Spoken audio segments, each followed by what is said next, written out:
Ladies and gentlemen, welcome back to episode 17 of the Make It Rain podcast. Happy Inauguration Day. We got a new president, and the Rain had 4 games this week. We got it all covered to you right here, right now.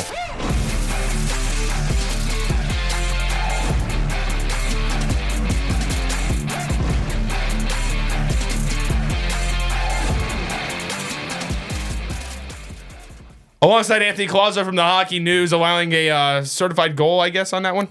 Looking like Eric Portillo the past 2 games. Oh, God, please. Yeah, that's what happens when your defense cripples apart. Anyways, that's Anthony Collazo from the Hockey News. I'm Joe O'Regan. This is a Mehls Media production, and welcome back to the channel. Anthony, how are we? Joe, everybody watching the pod. I'm good, man. Trump gets inaugurated into office, and whether you don't like that or do like that, change is very interesting. Very interesting thing, You don't know what the future holds, and I think that it's fun when things change. It's almost like you move into a new house. He would be used to that. I'm not. Yes? I guess. I mean, in a way, I'm going to have to experience it in a few months regardless. So, anyways, after being caught up on life and stuff, let's get into the Los Angeles Kings news. Samuel Hellenius has rejoined the Rain for 1 game. And back I go to the Morgan Wallen song. Up, down, up, down. He's back with the Kings. So the Rain had a lineup shakeup on Tuesday in Trucktown, Canada, in Abbotsford. And then he gets sent right back to the Kings. Literally right after 1 game. One game, boom. I think Sturm had 4 different lineups for 4 different games. Yeah, that sounds about right. Kind of interesting. And not to spoil it, but they lost all 4 games. So oh, wow. We'll see what happens. Hey, at least they walked out with 1 point. God. Hey, Yeah. Spoilers, bro. Okay, well, Unbelievable. Pardon me. Tom Holland. It's not like we're posting this after the 4 games have been played. Yeah, that's what I thought. So, with that being said, welcome back to the Make It Rain podcast. That's about all we got LA Kings related, right? I believe so. If there's anything we missed, let us know down in the comment section below. Let's get on with the Rain podcast. 4 games, no time to waste. This episode's brought to you by County Law. We all know having a game plan is key, but when it comes to your family's future, are you ready? I point at the other camera too. Specializing in estate planning, Gowdy Law ensures your loved ones are protected from losing a ton of money in time to probate when you pass. Just like on the ice, preparation matters. Don't wait till the last minute to make the right play. Visit GowdyLaw.com today to start planning for the future. Get estate planning pricing and a free consultation right on their website. It's that simple. The price is on their website. Gowdy Law makes estate planning easy, understandable, and affordable. The link is in the description. You messed up. We'll get into game 1. We have 4 games. Collazo, go. Game 1, British Columbia. First time the Rain were in Canada this year. The Rain kicked off a 4-game week with a trip to Abbotsford, British Columbia. In the first, Jeff continues to score a lot of goals. Batting one out of the air into the net, it is 1-0 Rain, and that will probably be the highest point the Rain have been in this week. Late in the first period, the Canucks tied up thanks to Linus Karlsson, who went through Copley's 5-hole, and it is a tie game 1-1. Into the second, Atu Ratu deflects one right in front of Copley to make it 2-1.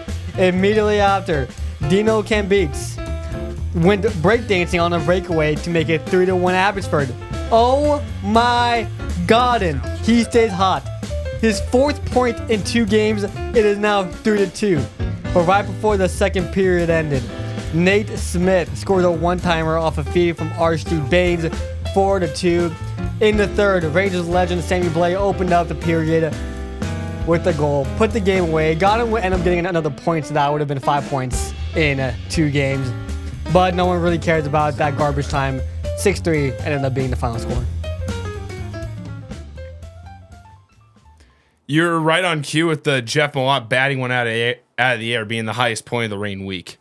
Yeah, after their win against Iowa, which in my eyes was probably their biggest vibe win in a while, probably since the San Jose game. They were really happy after the game underneath during interviews when they walked back and forth to the locker room and the gym and stuff like that. And they come to Abbotsford. They were obviously hot. I mean, they lost maybe 3 games in the last 20. Like they were really on a heater, and yeah, man, they lose to Abbotsford. It was only one game at this point. Only one game. You got a game the next day in Abbotsford again. But it was a pretty. I wouldn't say it was a snoozer, but the Canucks won pretty convincingly. Yeah, no doubt about it.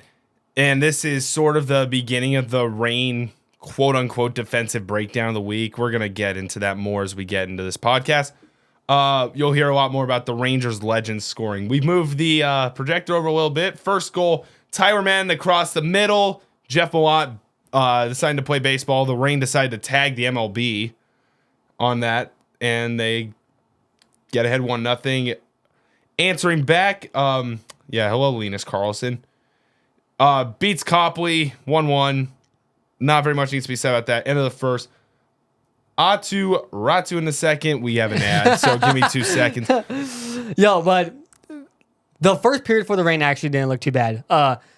They looked like the Reign. Yeah. The passing wasn't the greatest, which I don't think is a strong suit in any form. But the first period after the end of it was okay. 1-1 game. We're going into the second period, and the Reign usually don't lose close games, especially the Reign that we saw prior to this week. And we didn't know what was to come in the future. Yeah, it sounds about right. In the middle frame, Atu Ratu gets one tipped home. Perfect screen in front of Phoenix Copley. Samuel Hellenius can't do very much about that as he was guarding him up front. It's Cambites, by the way, on the breakaway. Beats Copley under the glove. It's 3-1. Abbotsford's beginning to run away with this one. Really good stretch pass there. Yes. Really good stretch pass. Glenn Godden. Somebody's coming in through the back door. He scores off a juicy rebound. Prime James Reimer in net. It was Tolopilo for the record. Nikita Tolopilo. And then Nate Smith with the period winding down. Gets a pass out in front from Archie Baines, the most NHL ready player on the Abbotsford Canucks, and Nate Smith just cashes in. I think he started in the NHL for the first. He did. I believe Archie Baines' first game was against the Reign this season, and I think he scored a goal as well. So yeah, no doubt about it. Getting into the third, Sammy Blais on the power play, cleaning up the garbage up front. 5-2 Canucks. This game, it's just right about a big wash, and then Kid Hud 10, Charles Hudon gets a goal. Chase Wouters gets an empty netter. That's all she wrote. Football score, 6-3 the final. The Abbotsford Canucks win. Kind of just a throwaway game for the Ontario Reign. We've kind of already forgot about it, but you just want to forget this game even happened. Yeah, especially game one of the week. They haven't lost like this I don't want to say in too long because they got pretty throttled by the Iowa Wild last week on the Saturday game. But this was the first loss where they weren't just thrashed like that. This was the first, they were never really going to win this game type of game. And, the defense has been breaking down a lot. And this was, I believe, the second game without Joe Hicketts. And third game without Joe Hicketts. And, you can tell that the team is not the same without him. They're just not. Yeah, and I think that really applies to almost any team in a way. We saw this with the Firebirds when Max McCormick went down. He's back in the lineup, and there went a jet-propelled Firebirds team into second place in the Pacific Division right now as we speak. Mm-hmm. So, that game just a throwaway game if you want to put it that way. Yeah. So, one common theme we are going to see a lot here, the Reign. You just can't, okay, the Reign took 10 penalties, 10 infractions, and gave up 6 power play chances to the Abbotsford Canucks this game. Yeah. Abbotsford went 1 for 6. When you have your skill guys sitting on the bench, of course you're going to get absolutely walloped. 6-3. This is the first time in a while, at least to my knowledge, Colorado Eagles was the last time the Reign allowed 6 goals in a game. So kind of just a throwaway game. Reign hopefully look to bounce back Wednesday That's about all I have to say about that one. Yeah, one more thing. This became a common theme throughout the week. The Rain committed 6 penalties in this game, or at least the Canucks had 6 power plays. So not even like full on. I don't remember whether or not they had more penalties committed, but it was like, roughings and stuff like that. But 6 power plays for Abbotsford. It doesn't matter if they win 1 for 6. You're not going to win when you give up 6 power plays because you're consistently on the back foot. With that being said, let's hop into game 2. As Peter Frampton would say, there's an old name for you guys, or a really old name. Come on, let's do it again. As the Reign and Canucks would have a rematch from Tuesday night. And here we go. Nate Smith strikes first for the Canucks in the opening frame to make it 1-0. The Reign defense would begin to fall apart as Nils LaShawn and Linus Karlsson would quickly extend the lead. Karlsson on the power play to 3-0 through 2 periods. And just when the Reign are right about out of hope and they're looking for an answer, you would turn to that all-star, Fee-Fi Fagemo. On the power play, his 20th of the year. The Reign make it 3-1. There's a little bit of hope. No, there isn't. Cole McWard scores. It's 4-1. The Reign get another one on Jeff Malott on the power play to make it 4-2. And then Rangers legend Sammy Blais would score again, an empty netter. And the Reign gets swept right out of Trucktown by the final of 5-2. Kind of making the recaps quick here because it's not fun covering games when the Reign just lose. Because this game from the jump wasn't close either. You'd think a goaltending change would try to spark something for the Ontario Reign. Wrong. And this game is an interesting one because the Reign actually had 44 shots on it, I believe. Yep, they outshot the Abbotsford Canucks to bloody hell, 44-21. Shoot, I forgot his name. Seelovs. Really good game. But I think you can be fooled really easily by the 44 shots on goal and be like, Seelovs had a hell of a game. I mean, a lot of the Reign shots. It was average, yeah. Like forced to the outside. Yeah, the Reign were kind of just throwing shots on net, which sometimes is a good game plan, but against a good goalie, he's going to stop them every time. Mm-hmm. Yeah, looking here, a lot of the Reign shots from the circles got a lot from the point. You maybe have 1 or 2 shots from the slot, which that doesn't work. You're never going to win hockey games that way. Yeah, the first goal came from Nate Smith again. Brandstorm or Bronstorm? I mean, Ding was Brandstrom. He Ding was through the entire defense, Madden, Lee, or Chromiak, I should say. Yeah. Backhand feed, backdoor. Nate Smith misses the one-timer, somehow recovers and gets it past Portillo. I don't know what happened there with Portillo. That's a goal that you can't give up. And Portillo, very unlikely of him. I mean, that's just not how he plays at all. I mean, the Reign fact that he gave that goal was crazy. The Reign played very unlikely of themselves all week, so that is also very true. That is true. Yeah, so that goal, second goal, Amon, just a one-timer, and again, probably a shot that Portillo should save. It was a one-timer that went low, and it just went straight through Portillo's 5-hole. Just uncharacteristic. And just something that you don't see from Portillo very often. I think he was also screened a little bit out in front, which is the reason why he let the 5-hole open. But yeah, just again a really weird goal. All game in this game, we had some really odd goals that you just don't really see often. Yeah. Third goal, great feed again by Eric Brandstrom. Very common theme with this game.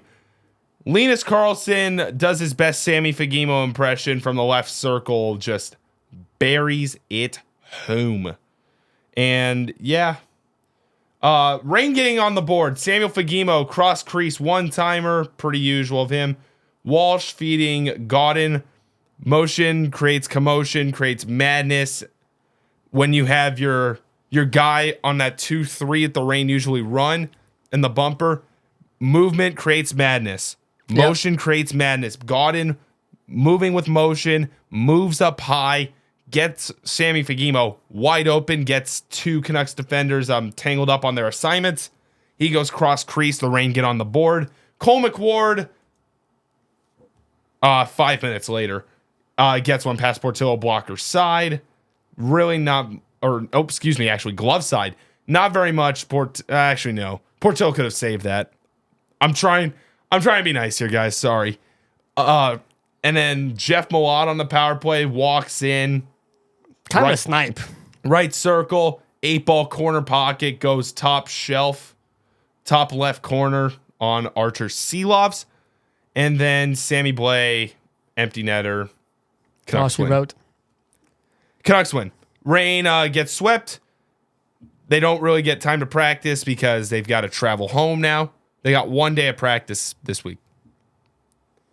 It doesn't help after the fact that happens. Like, you go to Abbotsford, you just get done splitting a series with the Iowa Wild, and then you get absolutely manhandled by a division rival or a division opponent, because everybody in the Pacific at this point are rivals. Yeah, this was also the game that Pinelli and Dvorak got scratched. We saw Singleton hop in the 4C, and I believe Krieger also played this game. Yep. It's really weird how Sturm changed the lineups pretty much every game. And again, like, not having Hicketts has been a huge deal with defensive pairings. And we really saw it in these 2 games in Abbotsford. Oh, yeah. Like, big time we saw it in Abbotsford, how the defense looked discombobulated a little bit. He tried Booth with Millar on the top pairing, didn't like it. He did it again Sunday, for the record. He put Booth. Did he try it again Sunday? I think he did. I'll check that right now. Or was it Booth Rowe? But I think he went back to Booth Rowe in the rest of the games after the first game. Was it Krieger Millar Sunday now? Now that I'm thinking about this? Here, I got it right here. It was Jones Millar. So Millar. Okay. That's what he's been going with now. He's been going Jones Millar, and then either Krieger Walsh or Dvorak Walsh, and then he will go Booth Rowe. Yeah. He really likes that Booth Rowe pairing. He has stated it in the interviews a lot. He loves that pairing. Yeah. And no doubt about it. Yeah, I mean, not having Hicketts is just a huge deal. It's a massive loss, but it also gives these younger Reign players, these younger Kings prospects, a chance to show themselves, a chance to shine, because now Marco Sturm isn't having to nitpick his lineup. He's like, of course, it's a good problem to have when you got too many good defensemen, but like, let's just put it in short. Losing your captain's not good. Losing your captain shakes this lineup down to the core. I mean, with him out, First Responders Weekend was this Saturday and Sunday. Who was doing the ceremonial puck drop for them? Was it Hudon? I believe it was Malott. I believe he's been doing the puck drops. Okay. Regardless, it's now on Hudon and Malott. At this point, just give Jacob Doty an A as well, because he played like one. You may as well just give them the quote unquote captaincies. Yeah. Not anywhere, in my opinion, close to comparable with Joe Hicketts. However, the show goes on. You can't just say, "Oh, we have a captain. We're not going to play good now." Like, you can't do that. Yeah. These games are precious. The Reign are now starting to fall out of that top of the division talks that we were talking about earlier. And I mean, all just seems to go south. I mean, it did not look pretty, those 2 games, that's for certain. Those 2 games were not great, but I think if you were able to bounce back on Saturday, then all is well. And so here we go. On Saturday nights, the Henderson Silver Knights, by the way, the worst team in the entire AHL, came down to 15 South, straight shot from Vegas to Toyota Arena. In the first, nothing happened. In the second, nothing happened. Jonas Romberg scores on the power play for Henderson in the third. It is 1-0. After that, Durana off the post with the shot. Off the post with the shot. Off the post with the shot. They failed to score. 1-0 in the final. Embarrassing. So you lose 2 in Abbotsford. You come back home. And then lose to an inferior opponent in the Henderson Silver Knights. Yeah. Who were 9-25-2. The game looked really tight. The ice must have felt like it was maybe 10 feet wide. Some people, I mean, at that point, you might think of the fact that most of those hockey players were getting claustrophobic at that point. Yeah, I mean, the game was played heavily in the neutral zone. Oh, and yeah. For the first time in a while, I think Ontario had 25 or less shots. They had 25, but their offensive output is usually higher than that on average. Maybe like 30 shots a game, usually. 25 is not like the Reign. 7 in the first, 9 in the second, 9 in the third. They weren't able to get their offense going at all in this game. Absolutely, no doubt about it. Yeah. With the Ontario Reign, first of all, for the first time in 9 weeks, they lose the week. It's the first time in 9 weeks. That is crazy. Yeah. Like, I mean, obviously, like at this point, Reign fans are addicted to winning. So seeing this a bit of an upside down moment, a question mark, as we like to say sometimes. Reign lose. Carl Lindbaum posts a shutout. The Ontario Reign, too many passing plays. We're going to hear this again. First period, Sunday, same thing really applied. You can't go pass, shot when you can't get jack diddly against Carl Lindbaum. Yeah. But the Reign continue to stick to that process, expecting to get a goal by looking pretty. Guys, to all the fans and to everybody watching this video in the AHL, nothing ever looks pretty. And Just be quite frank. This isn't the National Hockey League where you've got guys with unbelievable amounts of skill that can go tape, score on it like it's a power play, like you're the Florida Panthers or something against the Rangers in the Eastern Conference Final. Sam Reinhart. Like, you can't do that in the AHL. Like, there's no way it works. And when it does work, you shock all the media. Most of your fans go crazy about it because it's like, that play was sick. Like, yeah, you can't do that.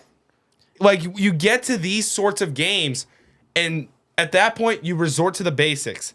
Get the puck, get pucks in deep, get pucks up high, get pucks to the net. Get shots on net. You either get the puck in deep, or you take an initial shot at the net. You got to test the goalie in some sort of way. The Reign failed to do that. And on First Responders Weekend, we are off to a bad start. And the one Silver Knights goal that came, it was not pretty whatsoever. A puck battle at the corner wall. On the power play, might I add. On the power play, on Portillo's left side of him. And puck comes out. Number 77, whoever that is trying to retrieve the puck.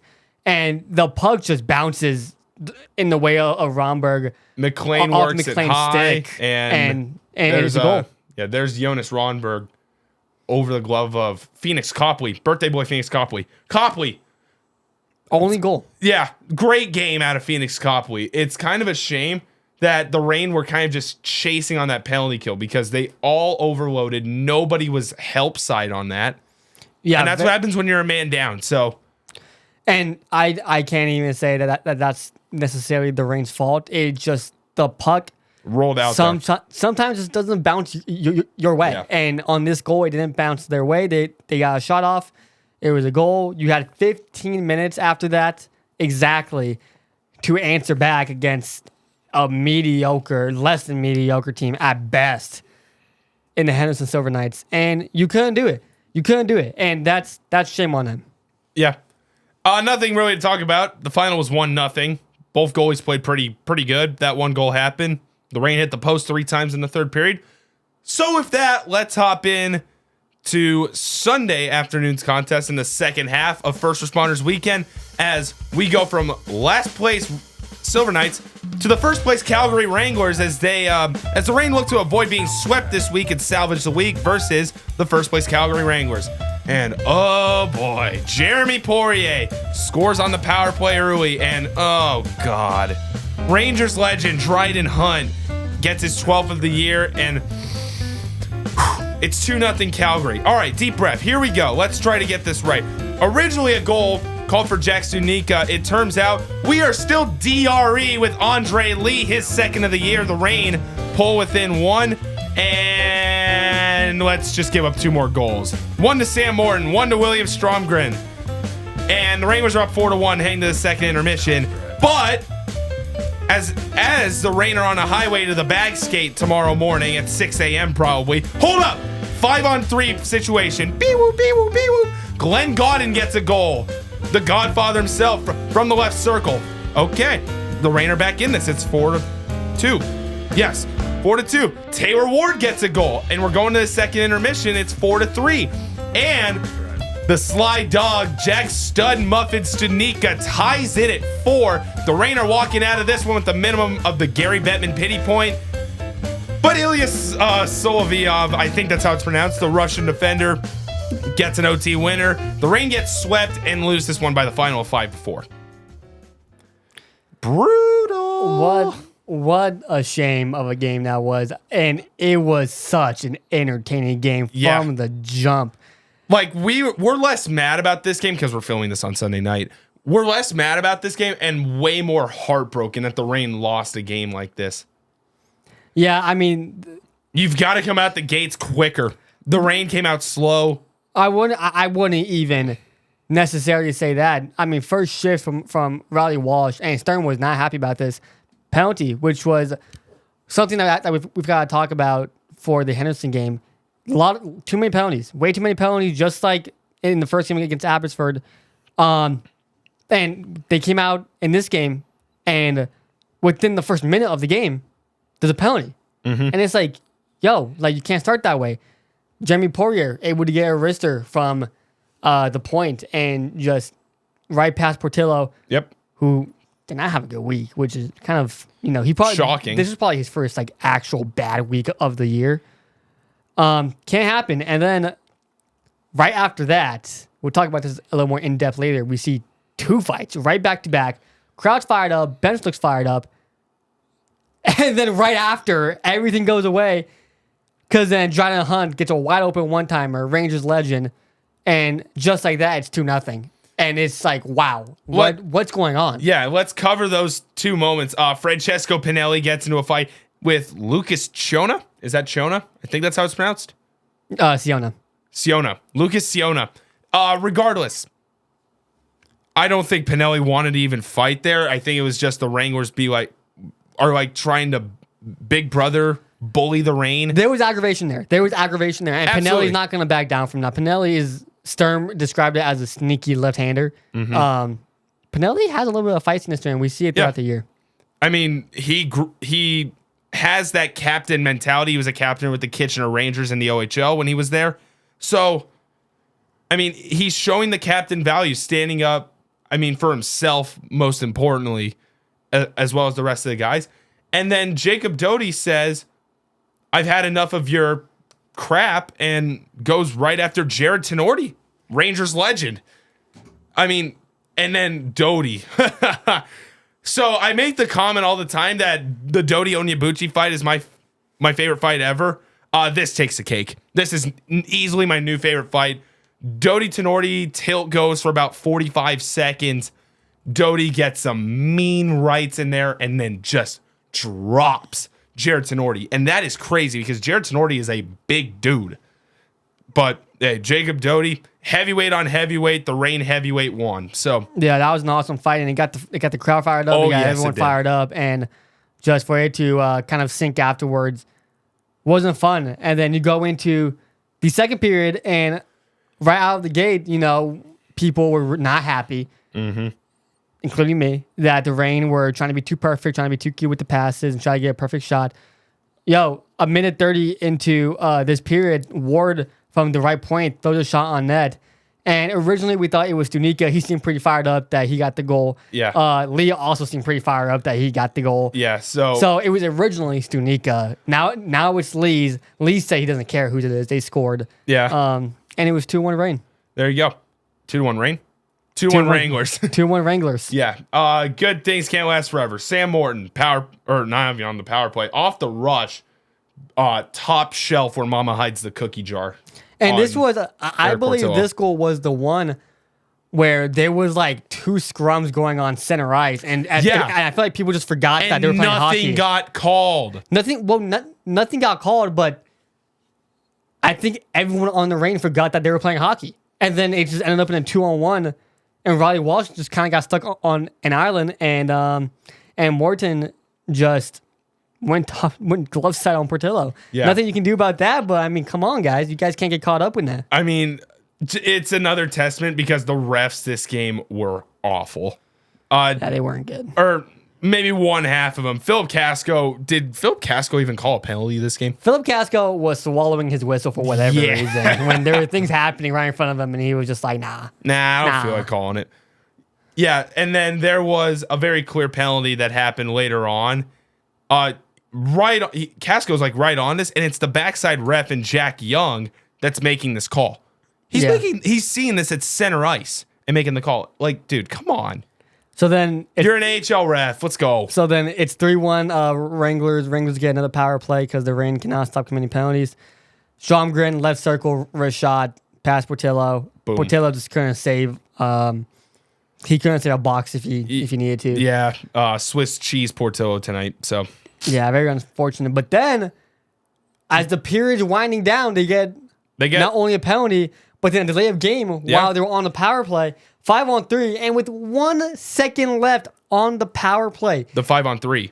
Glenn Godden. On the 5-on-3. Glenn Godden from the left circle. Snipe City. Great screen by Jeff Malott on this one. He goes straight over this goalie. I forget his name. Oh, you're not. I'm not even gonna try to pronounce it. The name's right here. Go right ahead and try pronouncing it for yourself. Yeah, no way I am. He scores on that named goalie, and the Reign cut it to 4-2. And right as the period's winding down, Taylor Ward, beauty, just a beauty, gets it from the point. I couldn't see this goal because we had fans walking right in front of us. I saw it on the scoreboard very briefly. Beats that goalie over the shoulder, over the glove, and the Reign are going into the intermission down 1. It's a lot better than down 3. Let's just say that. And not only that, Ward scored this goal with about 2:40 left to play, and the last 2:40 was a very, very nice few shifts from the Reign in the offensive zone, and so they must have been feeling really good going into that final period, knowing, okay, we got 2 goals, and even though one was on the 5-on-3, one was 5-on-5, and they had a few good shifts before the period ended. Yeah. And I mean, getting into that third period, the Reign didn't commit any penalties. First time all week they didn't do that, by the way. Going back to the penalties, Reign, 6 penalties on Tuesday night, or 6 power play chances given up Tuesday night, 5 on Wednesday, 5 on Saturday, and 4 in this game. Yes. You don't need to be a mathematician. That is 20 power plays in 4 games given up. That is awful. The last period, 14:30 into the third. Before we get too deep into the penalties, let's finish up these goals. Stunica, just an absolute beautiful, beautiful shot. Time was winding down, a little bit worried that they weren't going to tie the game up. The crowd was getting antsy for that last goal. Yep. There wasn't anything for 15 minutes. Stunica, just a great game from him overall, just everywhere. And scores the goal. Nice little celebration, and it's 4-4. Absolutely. And here comes overtime. Ilya Solovyov loses his glove, might I add, on this shot. Absolute snipe over the glove of Eric Portillo. Kind of a frustrating overtime too, because the Reign really couldn't get anything going on a 3-on-3. It's like the ice was super tight for them, and that is an attest to the Wranglers for how good they are when it comes to feeling big on the ice. They're so good at taking away the slot and taking away the boards. There's no joke right now why the Wranglers are the best team in the American Hockey League. Mm-hmm. Yeah, speaking of, I'm going to just quickly cover into this. I think the power rankings curse exists because Tuesday or Monday morning, it was one of those days this past week, the Ontario Reign were put in an AHL article as the number 1 team on the power rankings. Believe it or not, that actually happened. And then they lost 4 in a row. And then they proceed to lose 4 straight. I could guarantee you they're not number 1 now. So it's part of the game. Ilya Solovyov gets that jumping into Clark Bishop and Martin Ferk's hands. Like, all 3 of them were just like so excited that they got the winner on that. I don't know if coach was like threatening to give them free chipper if they want it, but they sure celebrated like that when they scored it. Yo, it was a chippy game all game, and you can tell that this game meant a lot to both teams. Yes. Because since, again, the first 3 minutes, there was 2 fights. It was super chippy. Even after those fights, still super chippy. And the Reign came back when they looked down and out. Yeah. And so, you know, I don't blame Calgary for being, or those 3 players on the ice being really happy after they scored. This game did mean more. And Calgary's first place, and you can feel Ontario creeping up. You know, they were the hottest team in the league just 1 week ago, where it felt like they were invincible. So, you know, yeah, no doubt about it. So here's a little bit of an ESPN stat. This is the second time this year the Ontario Reign scored 4 goals in a game and found a way to lose. The other time this happened was Saturday, November 15th. In Loveland in Colorado when the Reign lost 6-4 versus the Colorado Eagles. So, bit of a heartbreaker. Reign turned right back around. They got a game Tuesday again against the Calgary Wranglers. So, they need to bounce back. They just need to bounce back. There's no other way to put it. and they play the Wranglers again Tuesday. Yeah, as I just said. Yeah. You gotta emphasize that because it's the same team. So Yeah. you just gotta bounce back. Yep, they need to badly. With that being said, let's hop into the rain weather report. I have the 100% this week. Yes. Yes, you do. First performance Sunday, and the fact that he got the Reign a point basically by how he played. Give me Jack Studnicka. Big performance out of him. +3 on Sunday, might we add. I mean, he went scoreless the first 3 games of the week, so it's kind of ridiculous that I'm giving him the 100%, but the skating ability out of Jack Studnicka kind of got him the 100% for me over probably your 50% because I was torn on 2 guys. Yeah, Schaff, he described it on the broadcast a few times. He asked Sturm and Lee this underneath in the tunnel afterwards where like Studnicka seems like he has a switch, and that switch is like maybe he gets angry and then he turns on the Jets. He wants to score a goal. He's all over the place. And even when Studnicka doesn't score or light up the score sheet, I think he's still that way. I love the way he skates. I think he is the best player on the ice when he has the puck on his stick. I think he should be on the power play 1 over Godin, if I'm being completely honest, because the power play 1, first of all, has become so predictable where everybody is just shading for Gimo because they know that's where they're going. Yeah. And then 2, they don't have a guy who can carry the puck into the offensive zone. And Studnicka is that guy. With speed. We need to specify that. Nobody's great at it, just period. I mean, Godin is okay at best. Riley Walsh is okay at best. Yeah, it's okay a joke. At best. Jack Studnicka and Martin Chromiak should be the 2 guys carrying the puck in for the Ontario Reign. You throw Studnicka on the power play 1, you throw Chromiak in the power play 2. Even Chromiak, Chromiak, I wouldn't even mind seeing him on the power play 2, carrying the puck onto the ice. He's on it. Or into the zone. Either way, I think Sturm needs to make a change. He told Kyle from Hockey Royalty this one time. He was like, well, if you can find me a TJ Tynan, then I can throw him on the power play 1. It's like, yo, you got Studnicka, and your main issue, you just got to get into the zone, dude. Because if you lose that faceoff, or the first time they clear it, you have a hard time getting back in. Yeah. Like, every time. So, Studnicka is just 100% deserving. Yeah. That's the answer, I think, for the Reign. Yeah. And we usually say this. We're hoping the guys listen to the podcast. Jack Studnicka is the guy to be carrying the puck in for this team. I mean, you think that? I think that. A lot of people think that. I don't think it's a coincidence that the second line for the Reign Does has damage most of the time. been pretty good. Yeah. Fagemo on the second line, whoever plays the other side, whether it's Andre Ward. Lee, Taylor Ward, Tyler Madden, Whoever. the second line usually is pretty good, and Studnicka has a big part of that because he's able to get the puck into the offensive zone. And I think if you make that one switch, maybe Godin for Studnicka, I think that might change some things. And that's just what I see. Maybe. I mean, can't really say that with the games in Abbotsford. He was a -1 in both of those games, but he was a +3 on Sunday. Yeah. That's a huge performance out of Jack Studnicka. He helped get the Reign to overtime, helped him get, as I like to call, the Gary Bettman pity point against the Calgary Wranglers, who are screeching hot right now. So Yeah. the Reign need to turn the corner. Who do you have at 50%?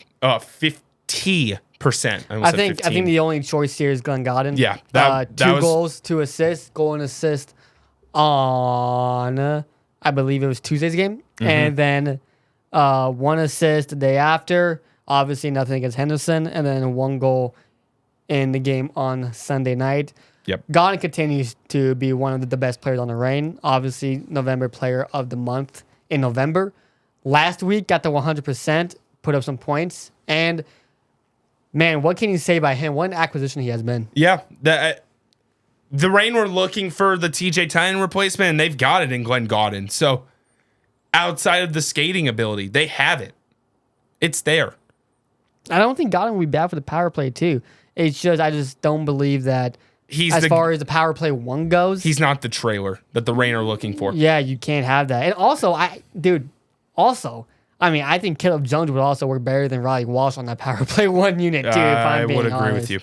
I'd actually say Jack Millar, but I don't mind the Caleb Jones because he's got a little bit more of an offensive side to him. He's a motor. Yeah.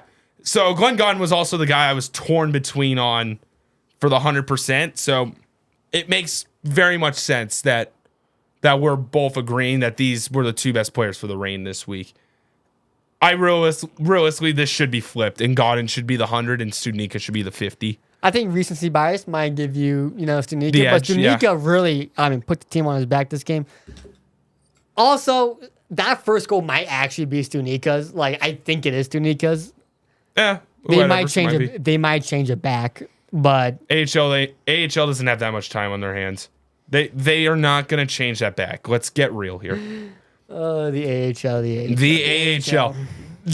Yeah, the league that doesn't follow TOI, the league that doesn't use face-offs. They don't do any of that. You think they're going to change a goal back the next day? Get real. Come on. Another interesting thing that Studnicka took more face-offs than Godden in both games at home this weekend. And Godden went 12 for 16. Usually never happens. Like, I take face-off stats.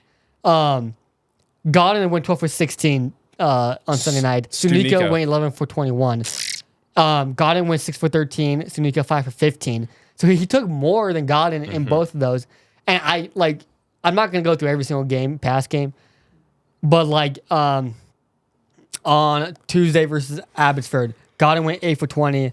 Studnicka went 4 for 8. 20 and 8. That's usually how it goes, too. It's usually Godden's taking a lot more than Studnicka. So I don't know if that was intentional. I probably should have asked Sturm that today, but something to look for. Need me to get into the 0? Yeah. The 0% this week is Riley Walsh, Luke Rowe, Cole Krieger. I don't want to... Actually, no. Take Luke Rowe and Angus Booth off. The Booth Rowe line looked good. The other 4 defensemen, Caleb Jones, and I'm missing somebody. Jones, Millar, Walsh, Krieger. Boom. There you go. 4 people are going in the 0%. How in the world is Angus Booth and Luke Rowe in the 3rd defensive pairing looking the best for the Ontario Reign this past week? Yeah, again, I can give you the answer. You lost Joe Hicketts. Yeah. And I think the only consistent pairing that we saw the entire season is Booth Rowe. Yeah. Or Hickett's Booth happened a couple times. Hickett's Booth was toward the beginning of the year. I actually just wrote an article. If you haven't seen it, you should go read it. Angus Booth being the next Mikey Anderson, quote unquote. But at the beginning of the season, that was the pairing. It was Hickett's Booth. Yeah. And then it did not last long. It lasted probably 3 games, 5 games. Probably 5 games. Yeah. And then they started going Booth Rowe. Yeah.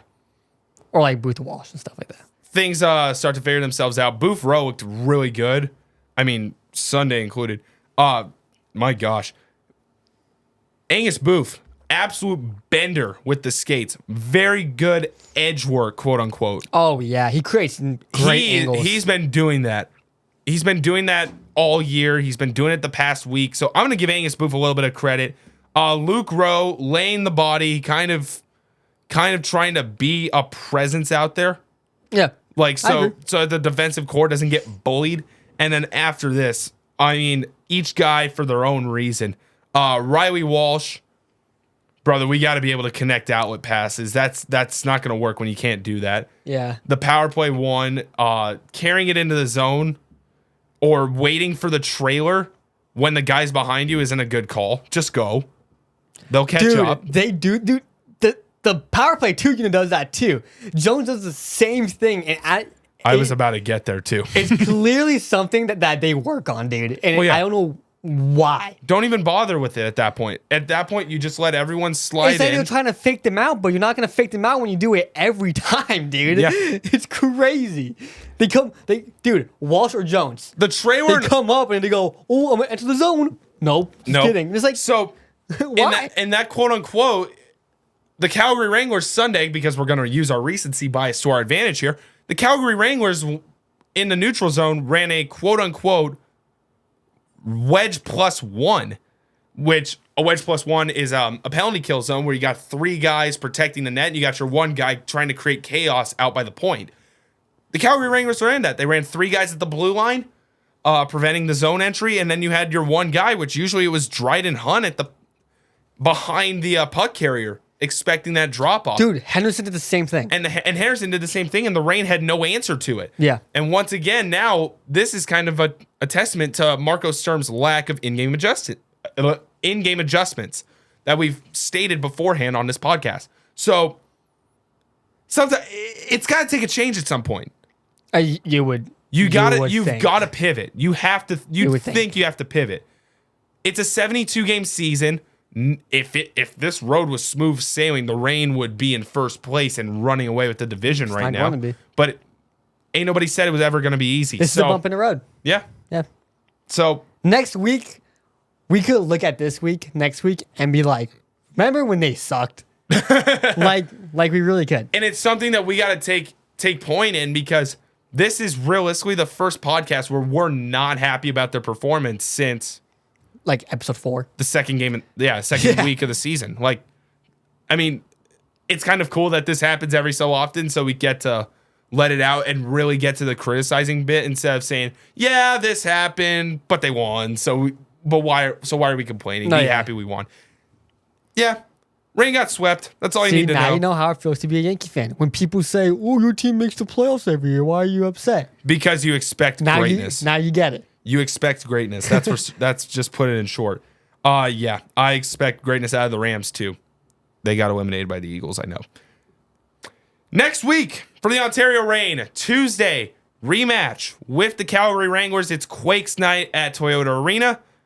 Friday, January 24th, they will take the I-5 north to Condors Town to take on the Bakersfield Condors. The following night, they got a back-to-back. They're taking on the Firebirds at 6 p.m., Wands and Wizards night. I am personally going to be Team Slytherin. I don't care who's on that team. Just give me Team Slytherin. They're going to probably put those teams out. Wait, what? Right before it happens. I don't know what that is. What is that? So last year, for the Reign fans that remember this, they broke certain Reign players into 4 teams, and they would put 100 points for a goal, 10 points for an assist. Dude, I actually do remember that. I remember it very vaguely. Who won? I think last year it was Gryffindor that won. I don't know that for a fact. Team Gryffindor. It's all Harry Potter. Okay, no, yeah, but like who was on that team? Do you think I know that answer? Yes. No, I do not. No, give me what you call it though. Give me Team Slytherin on Saturday. Do you even know who's on that team? No, we're not gonna figure it out till Thursday. Just give me Team Slytherin. With that being said, it's gonna be, dude. You're gonna get like Walsh, Lee, and like. Oh, stop! And please like Doty. Stop. Oh, give me Doty. Do I get 500 points for a fight? When they're playing Coachella Valley? I guess Coachella Valley, it could happen. Cha-ching, cha-ching, cha-ching. Just cash out on that. Anyways, that's the end of the Delirious Podcast rant. Thank you for watching episode 17 of the Make It Rain podcast. Like, subscribe, all that stuff is down below. We're trying to get out more Instagram content as we're getting it to you guys. YouTube Reels content's coming out. If TikTok stays around, we're on there as well at Make It Rain Pod. We're also on YouTube Shorts. YouTube Shorts. Yeah, I missed that one. Anyways, Thank you very much for watching. You know the drill from here on out. Thank you very much. Appreciate it, and have a great week. Mehls Media Production. Yes.